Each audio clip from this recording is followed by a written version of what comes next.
Selamat pagi dan selamat datang di Kebaktian Remaja GKI Gading Indah pada tanggal 6 Juni 2021. Tema ibadah kita pada hari ini adalah jatuh miskin. Dari tema ini kita ingin diajak untuk bagaimana kita mensikapi kejadian tersebut jika ada orang-orang di sekitar kita yang mengalaminya, dan bagaimana cara kita menghadapinya jika kita mengalaminya itu sendiri. Sebelum kita melanjutkan ke ibadah kita, marilah kita bersatu di dalam doa. Selamat pagi ya Tuhan, kami datang ke hadirat-Mu pada hari ini untuk beribadah. Kiranya kami melancarkan seluruh rangkaian ibadah kami pada hari ini ya Tuhan, baik itu sinyal maupun hal-hal yang dapat mempengaruhi jalannya kebaktian kami pada hari ini. Kau juga yang memimpin kami ya Tuhan untuk mengikuti ibadah-Mu pada hari ini, dan kiranya ibadah-Mu pada hari ini dapat bermakna dan tersampaikan kepada kami ya Tuhan. Dalam nama-Mu kami telah berdoa. Amin.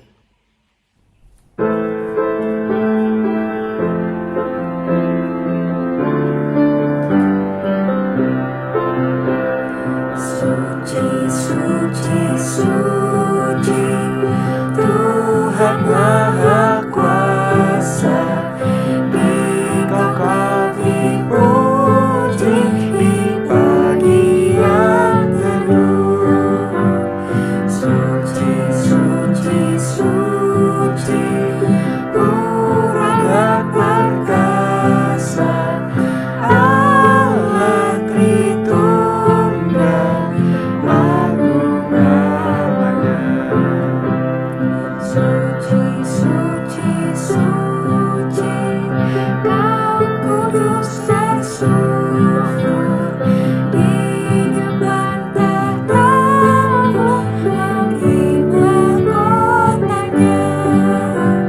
Segenap malaikat sujud menyembah-Mu, Tuhan yang ada selama-lamanya.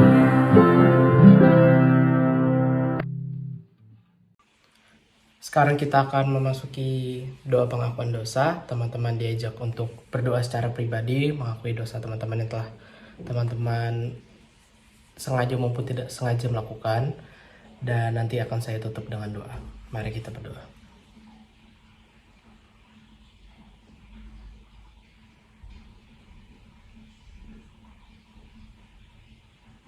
Tuhan, inilah seluruh dosa dan kesalahan yang telah kami lakukan ya Tuhan, dalam satu minggu ini ataupun satu bulan ini ya Tuhan.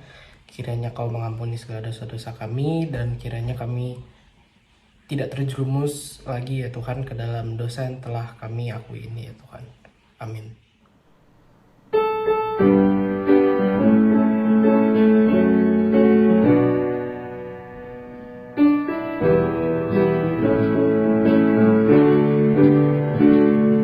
Tuhan, Kau gembala kami, tuntun kami gembala-Mu. Bila kami menikmati hikmat pengorbanan-Mu, Tuhan Yesus, Juru Selamat, kami ini milik-Mu. Tuhan Yesus, Juru Selamat, kami ini milik-Mu. Janji-Mu Kau terima kami, walau hina berjalan. Yang berdosa Kau sucikan, Kau bebaskan yang lemah. Tuhan Yesus, Juru Selamat,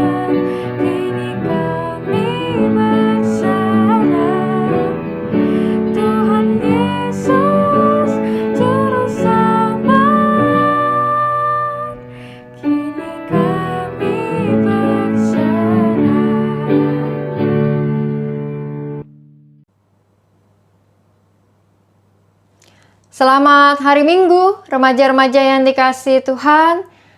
Kini mari kita siapkan hati, siapkan pikiran kita untuk membaca dan merenungkan firman Tuhan. Mari kita berdoa. Tuhan yang Maha Kasih, kami datang di hadapan hadirat-Mu dalam ibadah ini Tuhan. Tuhan, kami menyiapkan hati dan pikiran kami untuk membaca, mendengar, dan merenungkan firman Tuhan. Kiranya Tuhan, Engkau yang menyapa setiap kami, yang mengajar kami dengan firman-Mu yang berasal dari dalam Alkitab. Dan biarlah kami kiranya memperoleh bimbingan untuk menjalani hidup kami sebagai remaja-remaja Tuhan di dunia pada masa kini. Bersabdalah Tuhan, bersabdalah bagi setiap kami. Dalam nama Tuhan Yesus kami berdoa. Amin. Pembacaan firman Tuhan terambil dari dalam Imamat 25 ayat 35 sampai 39. Apabila saudaramu jatuh miskin sehingga tidak sanggup bertahan di antaramu, maka engkau harus menyokong dia sebagai orang asing dan pendatang, supaya ia dapat hidup di antaramu. Janganlah engkau mengambil bunga uang atau riba daripadanya, melainkan engkau harus takut akan Allahmu, supaya saudaramu dapat hidup di antaramu. Janganlah engkau memberi uangmu kepadanya dengan meminta bunga. Juga makananmu janganlah kau berikan dengan meminta riba. Akulah Tuhan Allahmu, yang membawa kamu keluar dari tanah Mesir, untuk memberikan kepadamu tanah Kanaan, supaya aku menjadi Allahmu.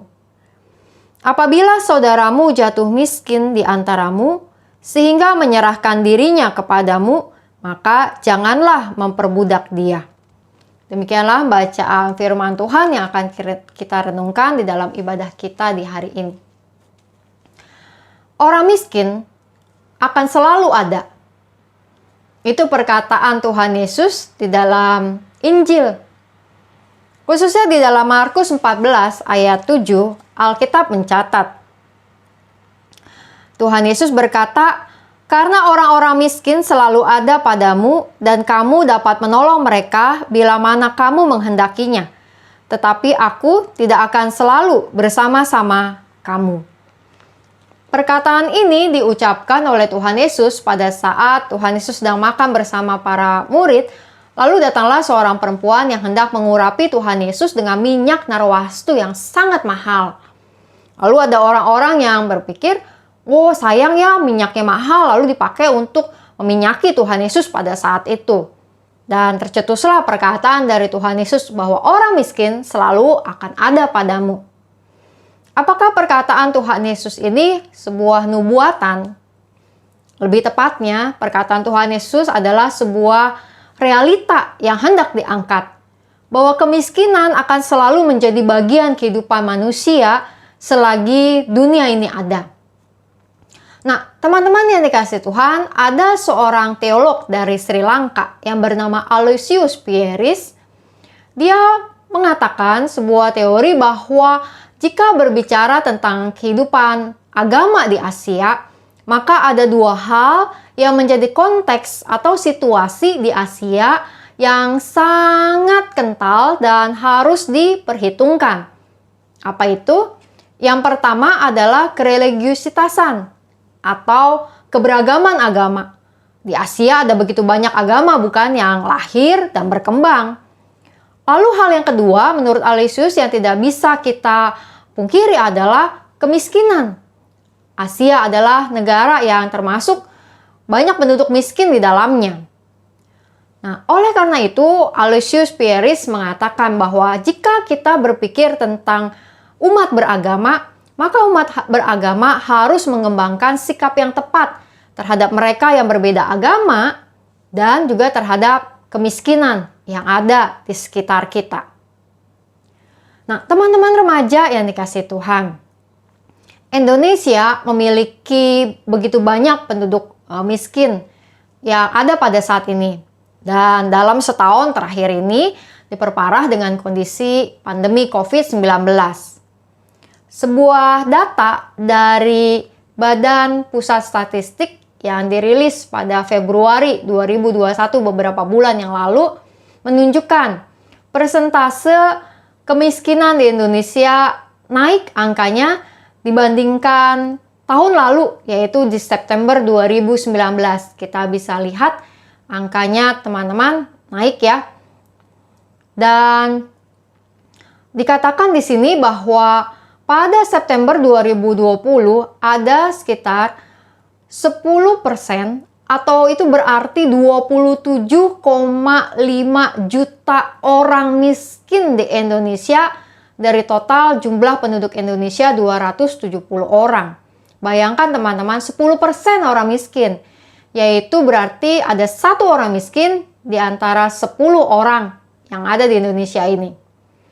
Dan kemiskinan ini dikatakan bukan hanya di pedesaan, tetapi di perkotaan. Bahkan di Pulau Jawa angka kemiskinannya sangat tinggi. Kita bisa lihat dari gambar atau statistik seperti ini ya teman-teman. Nah, lalu berapa ya garis atau batas kemiskinan di Indonesia? Batas kemiskinan di Indonesia itu teman-teman sebesar 458.947 per kapita per bulan.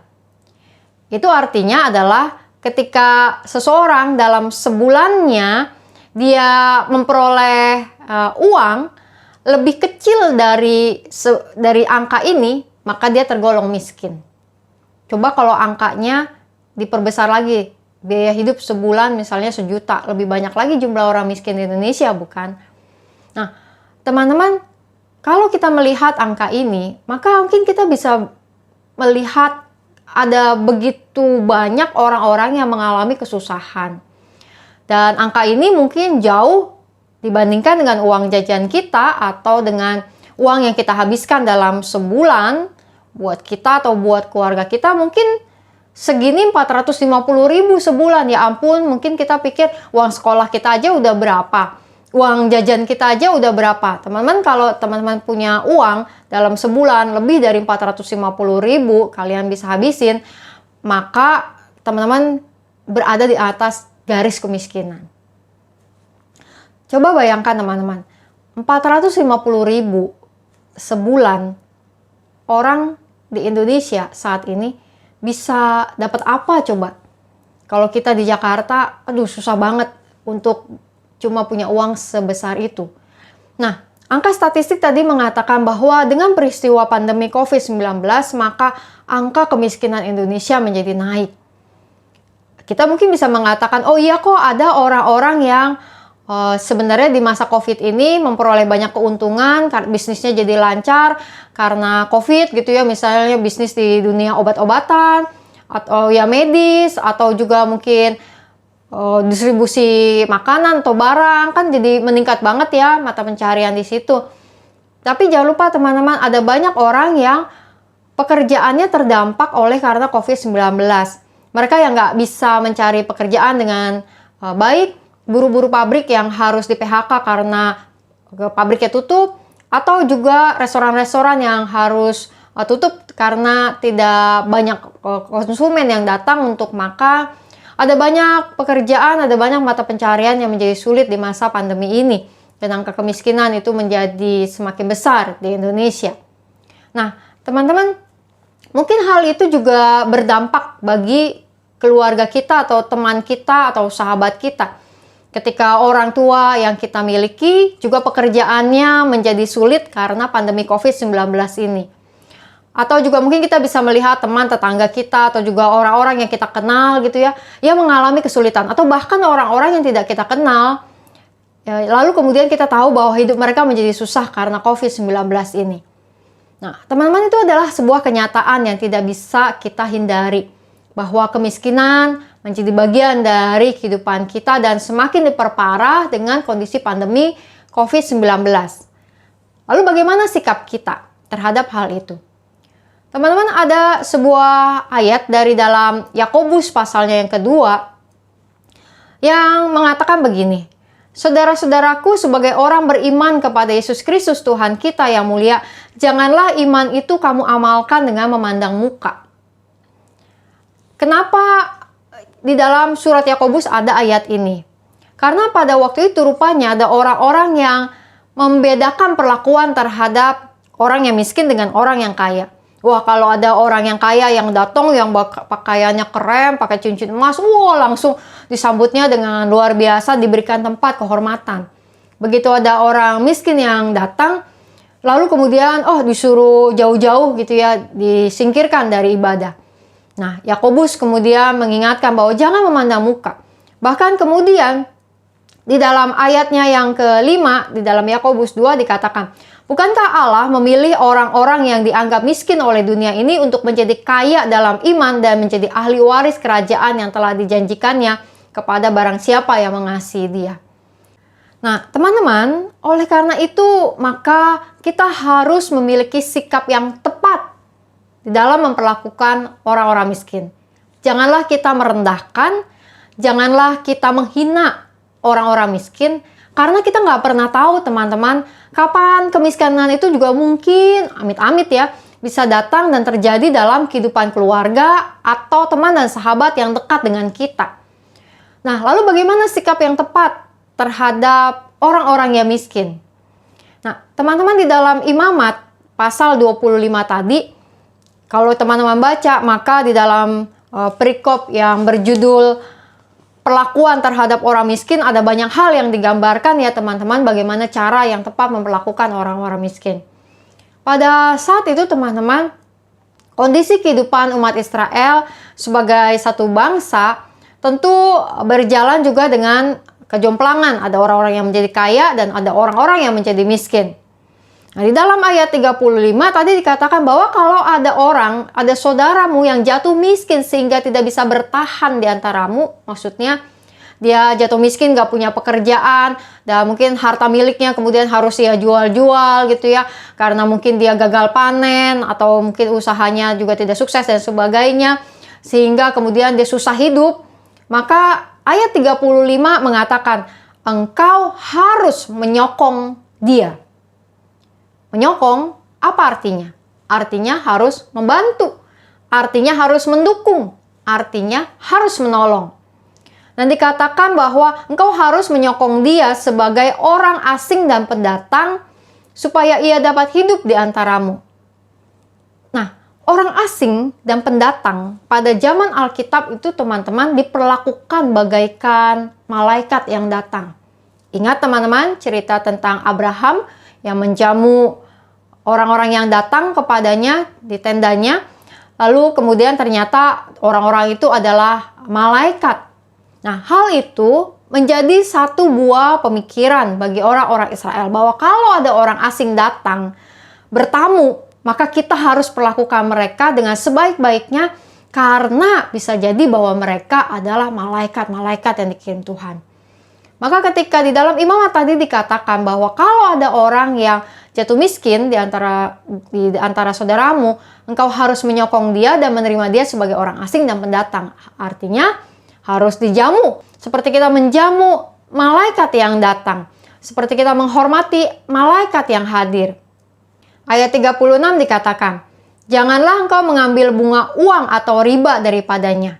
Apa artinya? Maksudnya kalau misalnya ada orang yang karena miskin lalu kemudian mau minjem uang dari kita, jangan lalu kita pinjemin dengan kasih bunga.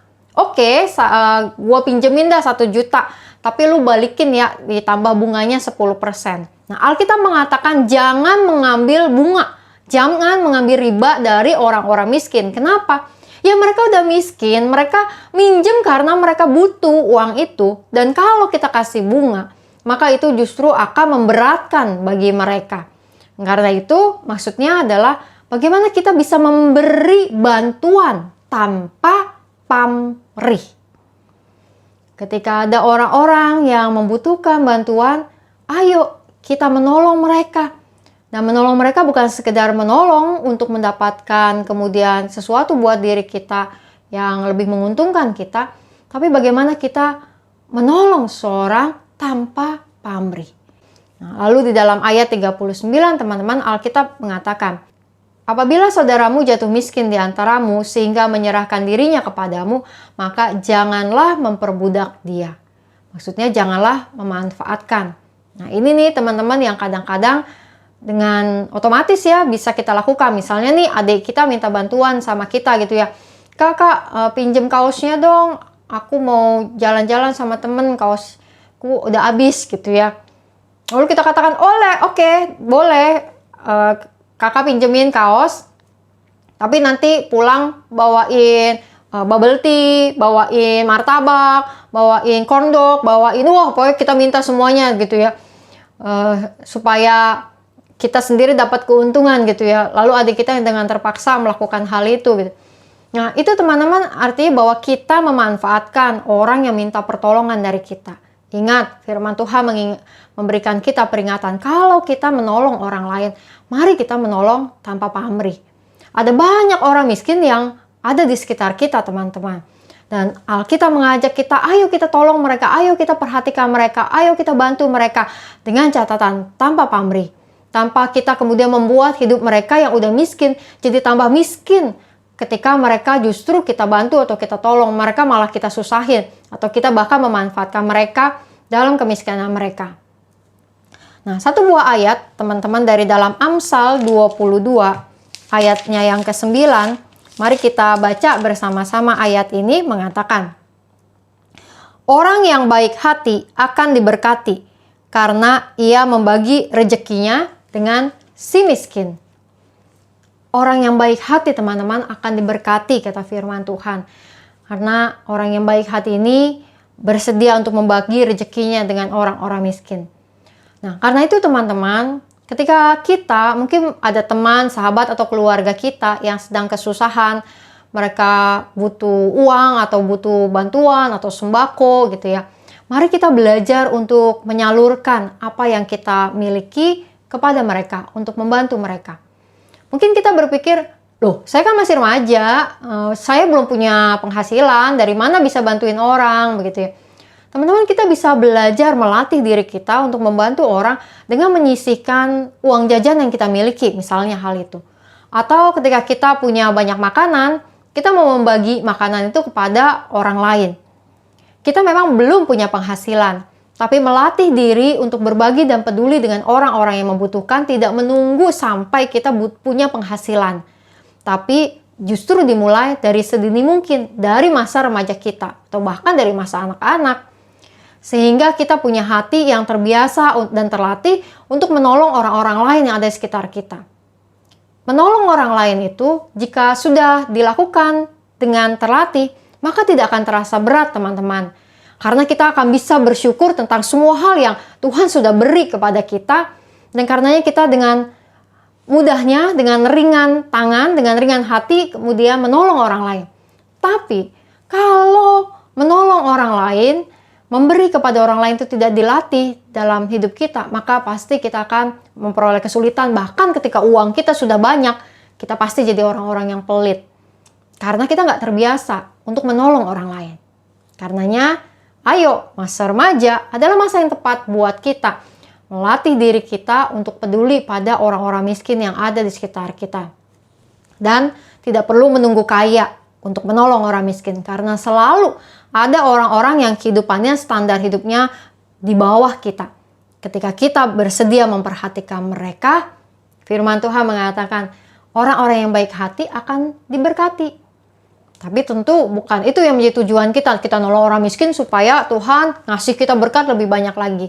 Tapi mari kita menghayati, Tuhan sudah memberi banyak kepada kita. Nah, kita mau belajar untuk menyisihkan dari apa yang kita punya untuk menolong orang-orang lain.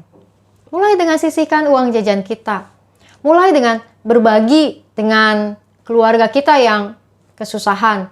Atau mungkin kita membelikan buku atau pulsa buat teman kita yang kita tahu kesusahan nih di masa pandemi ini untuk belajar online karena susah beli pulsa. Kita bantu mereka. Atau teman-teman, kita juga bisa ikut proyek-proyek yang dilakukan baik di gereja atau mungkin proyek-proyek sosial di tengah-tengah masyarakat yang dilakukan untuk menolong orang-orang miskin, orang-orang yang membutuhkan pada masa kini. Punyalah hati yang berbelas kasihan kepada setiap orang-orang yang membutuhkan.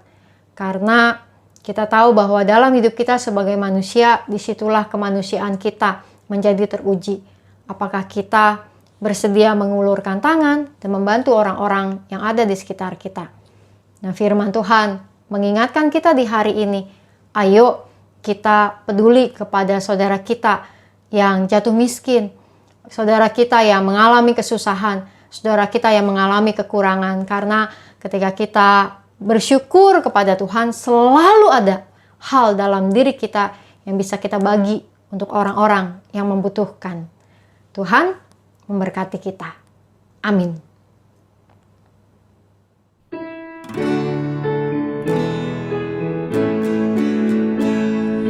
Tabur kendang sambil menari, nyanyikan lagu yang merdu.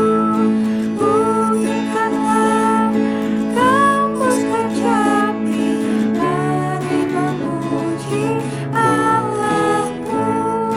Kaya saya aku benar apabila bukannya terhadap umatnya.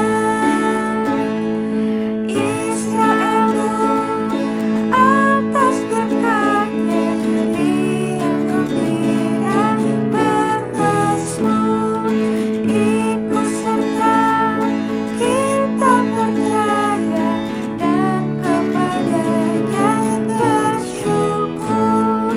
Tuhan Allah kasih-Nya kekal selamanya. Terpuji namanya. Mari kita bersyafaat. Tuhan, kami datang ke hadirat-Mu ya Tuhan pada saat ini untuk mendoakan beberapa pokok doa ya Tuhan. Yang pertama untuk bangsa dan negara kami ya Tuhan, yang sedang menjalankan masa pemulihan dari dampak COVID-19 ya Tuhan. Kiranya Kau yang berkati negara kami ya Tuhan, agar dapat terus berjuang, dan masyarakatnya juga ya, agar terus dapat bertahan ya Tuhan sampai akhir dari dampak COVID-19 ini ya Tuhan. Dan juga untuk masa vaksinasi ya Tuhan, kiranya Kau yang berkati, dan semoga tidak ada yang terjadi ya Tuhan, hal-hal yang tidak kami inginkan tidak terjadi. Dan juga untuk pemerintahan ya Tuhan, agar selalu menjalankan tugasnya dengan penuh tanggung jawab dan takut akan Tuhan. Lalu untuk gereja-Mu dimanapun mereka berada ya Tuhan, kiranya Kau yang berkati dalam, dan yang Kau yang kuatkan terus ya Tuhan dalam menjabarkan Injil-Mu Tuhan dan ajaran-ajaran-Mu dalam masa pandemi ini ya Tuhan. Kiranya Kau yang kuatkan mereka agar terus semangat dalam memuliakan nama-Mu dan menyebarkan Injil-Mu kepada umat-Mu dimanapun mereka berada ya Tuhan. Lalu untuk program-program remaja ya Tuhan, kiranya Kau berkati terus ya Tuhan, seperti Doma dan juga kebaktian kami seperti pada hari ini ya Tuhan. Kau yang lancarkan terus ya Tuhan semua program-program yang telah dibuatkan oleh komisi remaja ya Tuhan, dan untuk para umat-umatnya agar aktif dalam ikut ya Tuhan. Kau juga yang pimpin pergumulan kami yang ada ya Tuhan. Mungkin setiap dari kami ingin menyampaikannya secara pribadi kepadamu, tapi kiranya pergumulan-pergumulan yang ada dalam hidup kami, ataupun mungkin teman-teman kami yang sedang mengalami pergumulan, kiranya Kau yang terus kuatkan mereka ya Tuhan, agar mereka dapat melewati pergumulan-pergumulan itu dengan penuh hikmat dan kuat dari-Mu saja ya Tuhan. Demikianlah doa syafaat yang jauh dari sempurna ini telah kami panjatkan kepadamu. Kiranya Kau yang mendengarkan dan Kau yang mewujudkannya ya Tuhan. Dalam nama-Mu kami telah berdoa. Amin.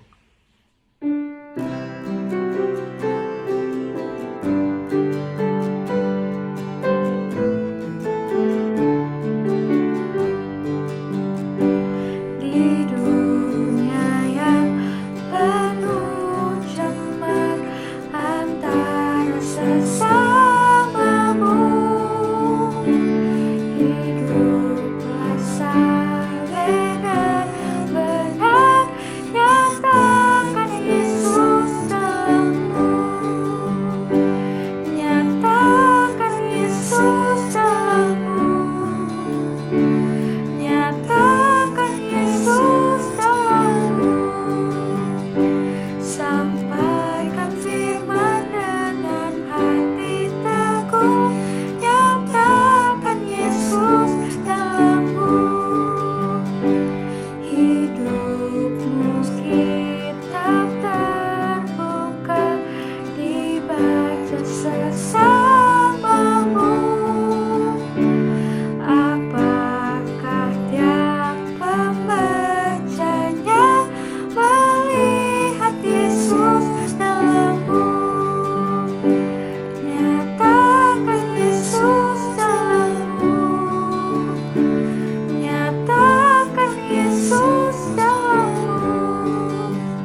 Nah, teman-teman remaja, kini kita sampai di akhir ibadah kita, tapi kita percaya bahwa kasih dan kuasa Tuhan tidak akan pernah berakhir dari kehidupan kita.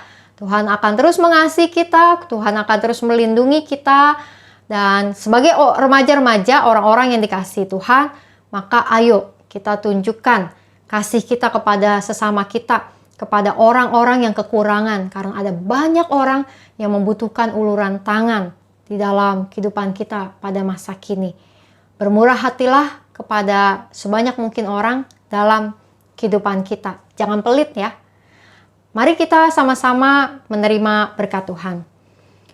Kasih karunia dari Allah Sang Bapa, Putra, dan Roh Kudus yang menguatkan dan meneguhkan hidupmu dari sekarang sampai selama-lamanya. Haleluya.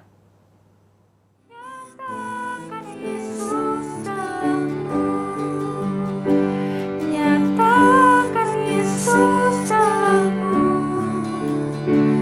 Nyatakan Yesus dalammu. Sampaikan firman dengan hati teguh. Nyatakan Yesus dalammu. Hidup